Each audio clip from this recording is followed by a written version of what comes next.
আবারও মুর্শিদাবাদের লালগোলা থানার বড় সাফল্য। বাংলাদেশের লালগোলা থানার পীরতলা রেল স্টেশন সংলগ্ন আমতলা এলাকায় শুক্রবার গভীর রাতে পুলিশ একটি সফল অভিযান পরিচালনা করে। অভিযানে 260 গ্রাম নিষিদ্ধ হেরোইন উদ্ধার করা হয়, যার বাজার মূল্য প্রায় 26 থেকে 28 লক্ষ টাকা। আজকে আমাদের লালগোলা থানা একটা সোর্স ইনফরমেশন পায় যে দুজন ব্যক্তি তাদের কাছে অবৈধ হিরোইন মজুদ আছে।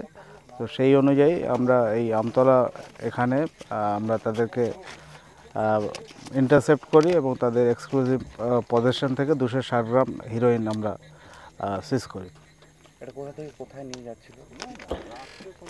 এখন ইনভেস্টিগেশন প্রাথমিক সূত্রে আছে, যেটা জানা যাচ্ছে এটা বাংলাদেশে পাচার করতো। কার কাছ থেকে নিয়েছে সেটা এখনও পরে রিভিল হবে।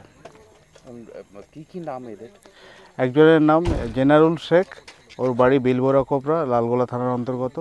আর একজনের নাম সিজারুল শেখ, ওর বাড়ি মহিষাস্থলী, ভগবানগোলা থানার অন্তর্গত।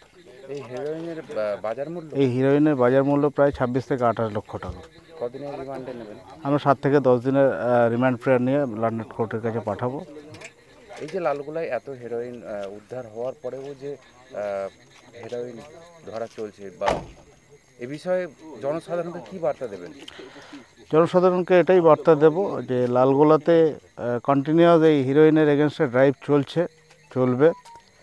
এটার মানে এটা নয় যে হিরোইন এখানে হঠাৎ করে বেড়ে গেল।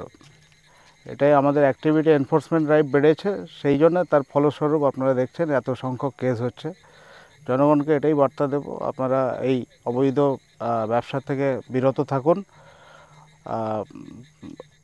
প্রফেশনের অন্য কোনো মাধ্যম খুঁজুন।